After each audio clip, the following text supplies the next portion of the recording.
24-এর massacre, গণহত্যা, নির্যাতন, অজস্র মানুষের আর্তনাদ। স্বাধীন বাংলায় যা দেখেনি কেউ আগে। 1400-র বেশি মানুষকে হত্যা, 30,000-এর ওপরে হতাহত আর হাজারো মায়ের বুক খালি হয়েছে শুধু একটি রাজনৈতিক দলের আক্রোশের কারণে।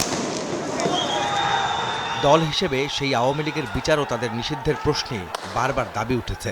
অন্তর্বর্তী সরকার দায়িত্ব নেয়ার 10 মাস পর আওয়ামী লীগ ও তার অঙ্গ সহযোগী সংগঠনের সকল কার্যক্রম নিষিদ্ধ করে প্রজ্ঞাপন জারি করা হয়। একই সময়ে নির্বাচন কমিশনও স্থগিত করে আওয়ামী লীগের নিবন্ধন।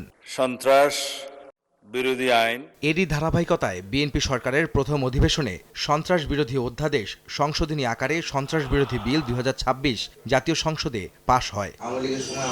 সর্বসম্মতভাবে পাশ হওয়া বিলটি নিয়ে রাজনীতিকরা কিভাবে দেখছেন এমন প্রশ্নে সবাই একমত। বলছেন, জুলাই গণহত্যার দায়ে অভিযুক্তদের বিচার হতে হবে, তবে তা যেন রাজনৈতিক প্রতিহিংসা না হয়। আওয়ামী লীগের দিক থেকে মুক্তিযুদ্ধের পরে সবচেয়ে বড় যে হত্যাকাণ্ড সংগঠিত হয়েছিল, এ ব্যাপারে আমরা কোনো অনুশোচনা, কোনো ক্ষমা প্রার্থনা, কোনো দায়িত্ব নেওয়া, কোনো দায়িত্বশীল জায়গা থেকে এ পর্যন্ত আমরা লক্ষ্য করিনি।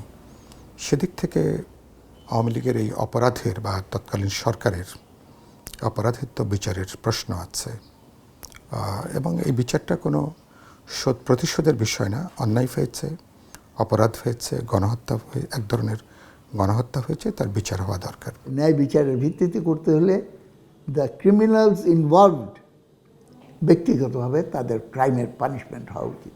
এইখানে কোনো বাদ বিচারের ব্যাপার নেই। কিন্তু কোনো দল যদি প্রতিহিংসা চরিতার্থ করার জন্য ছল চাতুরির মাধ্যমে কোনো পদক্ষেপ গ্রহণ করে, সেটা কোনো ক্রমেই গ্রহণযোগ্য হয় না।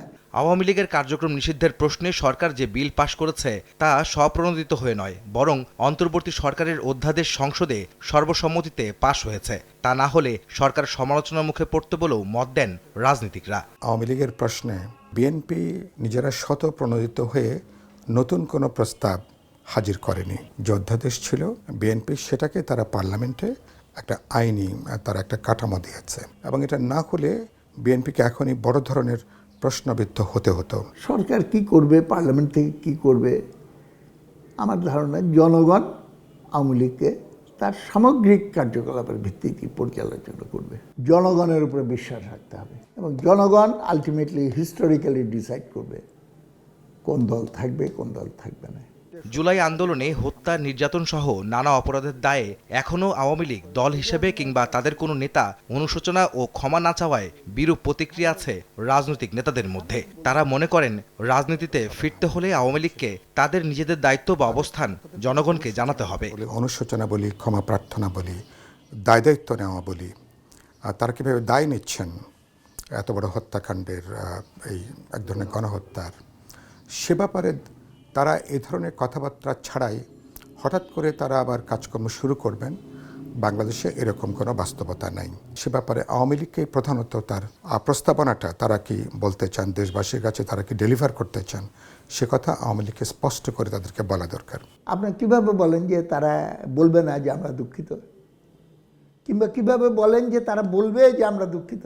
একটা দলকে সুযোগ দেওয়া উচিত, তার সমস্ত র্যাঙ্ক অ্যান্ড ফাইল একত্রিত হয়ে তারা বলুক যে আমরা আওয়ামী লীগের এই পদস্থলনকে সমর্থন করি এবং সেই অনুযায়ী আমরা পুনর্বাসিত হতে চাই, নাকি আমরা এটা রিজেক্ট করি, রিজেক্ট করে আমরা আরেকটা ধারায় আওয়ামী লীগকে পরিচালনা করতে চাই। ব্যক্তি বা গোষ্ঠীর অপরাধের দায় দল নিষিদ্ধের সংস্কৃতি ভবিষ্যতে দেশের গণতন্ত্রের জন্য ভালো কিছু বয়ে আনবে না বলেও মন্তব্য করেন রাজনীতিবিদরা। দুই একটা ব্যতিক্রমের বাইরে সাধারণভাবে এদের নিষিদ্ধ করার তৎপরতা আখেরে এটা বুমেরাং হয়েছে। আহমেদ সালেহীন, সময় সংবাদ, ঢাকা। ঘোষিত দলের পক্ষে জনমত।